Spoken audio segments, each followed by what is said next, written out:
السلام عليكم ورحمة الله تعالى وبركاته. مرحبا بكم في قناة بريستيج نسرين مع وصفة جديدة وفيديو جديد. نتمنى يلقاكم في أحسن الأحوال إن شاء الله. الوصفة اليوم كيف شفتوا في العنوان كيكة بدون سكر وبدون دقيق الأبيض، كيكة صحية بامتياز محلات بالحلاوة الطبيعية محلية بالتمر.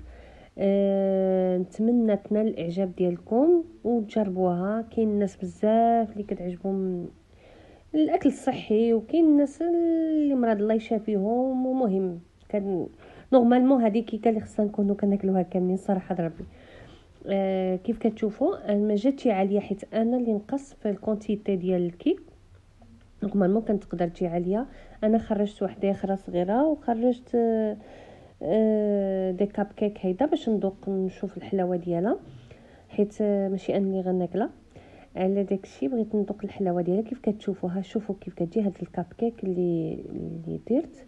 شوفوا كيف كيجي سبونج، كيجي غزال صراحه ربي. انا ما كنتش كنتوقع هاد الكيكه غتكون لذيذه بهاد الطريقه زعما هيدا. نتمنى تنال الاعجاب ديالكم، والناس اللي مهتمين يجربوها ويردوا عليا الخبر. ندوزو المقادير بسم الله على بركه الله. عندنا كاس ديال الحليب، الكاس هذا د العنبه نورمالمون كاس الحليب وكاس د التمر كنبيتو مع نورمالمون. عندي كاس ونص د الحليب بالحق، كاس عملته مع التمر بيتهم حتى شخ لي داك التمر، وفي الصباح عاد زدت عليه نص كاس اخر.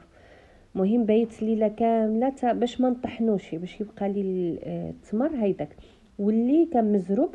ممكن انك ديك كاس ونص الحليب تغليه مع التمر.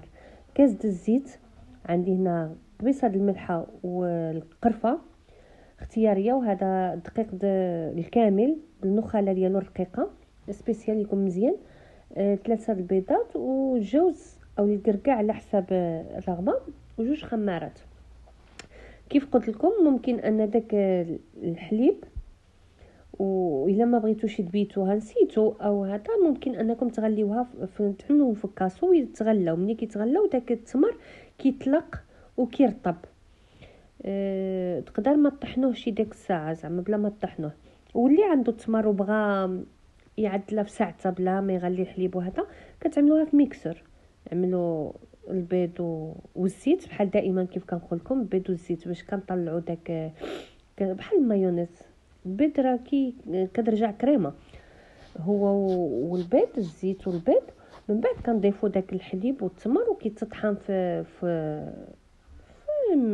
الطحانه الكهربائيه، وكتضيفوا المسائل ديالكم كامله. والدقيق عيدكم مع الحال ديك ساعتها كتزولوها ما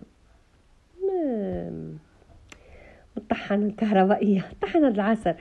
المهم انا عملتها هنا في الماكينه. عملت البيض وتطلع شويه وزيت له الزيت كيف كتشوفوها ورجع كريمي. من بعد كنضيف رونه الدنيا. غسمحوا لي التصوير شويه ناقص حق التليفون خاسر هادشي اللي عطا الله. المهم عملت بديت كنخوي بشويه داك الحليب، وشفتوا الحليب حتى اللون ديالو تبدل بالتمر. هو الرسول صلى الله عليه وسلم العجوه كان كيقولنا نعملوها في الحليب وتبات ليله كامله نشربوا داك الحليب. راه الفوائد كيكونوا سبحان الله العظيم كتكون زايده. المهم على داكشي انا بيته تعمدت نبيته طريقه خاصه بيا انا وعجبتني الطريقه صراحه. ها هو تطحن داك التمر كامل ما كيبقاوش داك الطروفه كبارين، كيجي داك الشيء شويه في الكيك وكيحليه بواحد الحلاوه طبيعيه سبحان الله. صافي ضفت داك الملحه والقرفه اختياريه، واللي بغى يزيد حتى سكنجبر طري يزيدو. انا حيت كنت درت كيكه حلوه بالتمر وكاروت كيك بالجزر والتمر والكركاع، وضفت معاهم سكنجبر فخي. ما بغيتش نعمل نفس الشيء، حاولت ما عملتش سكنجبر هنايا، ممكن انكم تعملوه. صافي هنايا تخلط العناصر كامله. غنضيف دابا الدقيق. هنا دخلت لي جوج الكيسان ديال الدقيق الكامل بالنخاله ديالو. غربلتو عندك تكون فيه داك النخاله الغليظه صدق. لا ما فيهش النخاله غليظه، فيه النخاله رقيقه، شي حاجه قليله بسيطه النخاله اللي بقات لي. صافي المهم ضفت هنا الخمارات، ضروري تغربلوهم لان كيكون فيهم الكواور باش ما يبقاو ناشفين في العجين. صافي. وهنا ندخلوا لي 2 كيسان ديال الدقيق، تقدر 2 كيسان 2 كيسان ونص على حساب النوعيه الجوده ديال الدقيق، وعلى حساب البيض واش كبير ولا صغير. دائما كنقولوا هاد الهضره. صافي هذا هو غنخلطوه. انا كنزرب ماشي كنزرب الفيديو ما يدي بشويه باش ما نطيحش لاباغاي ديالي. هي اصلا ملي كنعمل الحليب وداكشي راه ما كيبقاش طالع صراحه. ربي ديك لاباغاي وداكشي في لاباتيسري ماشي هنايا. مي ما كنخلطش بزاف يعني بشويه بشويه، وانا كنزيد في الدقيق وصافي. هادشي اللي كيف كتشوفوا. المهم دخلت لي فيها 2 كيسان ديال الدقيق. ممكن انا نقول لكم 2 كيسان ونص حتى 3 كيسان، يعني ماشي ضروري 2 كيسان. وخليوها خفيفه باش ما تجيش مدقصه.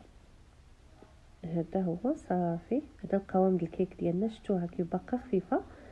صافي انا عملتها في واحد المول كارطوني، مول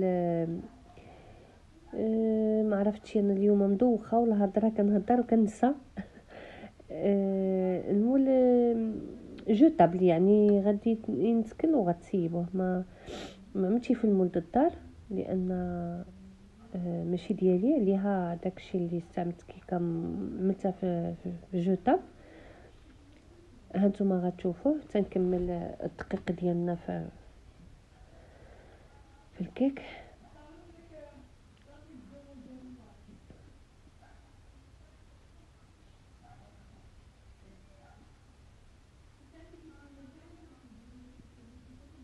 شفتوا كيف كتجي ماشي ثقيله. صافي هادشي اللي كاين. ولا الصراحه ربي انا جربت وعملت الكاب كيك. هنا عملت النص حيت كنت نسيت ما هرمشت النص وهرمشت اخر، يعني عاد ضفت هنايا الكركاع اخر وشويه. نورمالمون كان خصني نعمل فوق منها اللوز ايفيلي وما كانش عندي كثير لان كنت غنعملو في كيكه اخرى عليها ما عملتوش. نورمالمون عملوا فوق منها الكيك. ها هو هذاك المول اللي قلت لكم الكيك. هذاك اللوز ايفيلي كيعطي واحد الرونق، يعني كونكاسي او ايفيلي. باش نقول لكم عملوا هذاك البيان اولا الكاوكاو ايفيلي ولا ما نصحكمش، لان الكيكه فيها القرقع غالي وتعمل لنا الكاوكاو رخيص. انا ضد داك الناس اللي كيخلطوا بين الكاوكاو مع اللوز مع القرقع وداكشي. راه الحاجه غاليه مع الحاجه رخيصه. راه ما يا اما ندير مره واحده الكاوكاو نهائيا، واما ندير المسائل اللي هي اللوز ايفيلي اولا انا عملت لها دردشت القرقع وعملته فوق منها. شتو انا عملت 2 نورمالمون كانت تخرج لي واحده عاليه وصافي. ها هي الكيكه ديالنا. من بعد ما وجدت انا قلت لكم عملت لها فوق منها الكركاع ودخلتها الفران عادي. طياب الكيك ديالنا عادي. انا كنت عليه نساها هنايا. المهم انا غنوري لكم هذوك الكاب كيك. خرجت واحد 2 كاب كيك 2 ديال الكاب كيك باش نذوق نعرف نتيجه الكيك كيف نيه. ها هي خرجت. شفتوا داك القياس خرجت. نورمالمون هذه الكيكه كانت تجي طالعه يا اخرى وكنت نخرج واحد 3 د الكاب كيكات ولا هذا. وانا تعمدت نعمل 2 هيداك. صافي نتوما غتشوفوا. شوفوا قطعتها راه باقا هنا الحق. كيكه جات يا سلام صراحه ربي. شوفوها كيكه جات روعه روعه وغزاله. واحد الحلاوه تاكلها كتبقى داك الحلاوه في فمك. الصراحه ربي انا ما كنتش كنتصور غتعجبني بالزراع يعني بالدقيق الكامل وبلا سكر، حيت انا من عشاق السكريات. كنحمق على شي حاجه اسمها الحلاوه. بالحق عجبتني بزاف وعجبت حتى وليداتي يعني حتى هما عجباتهم. نورمالمون كتعجبهم الحلاوه عجباتهم الكيكه صحيه بامتياز. يعني ممكن ان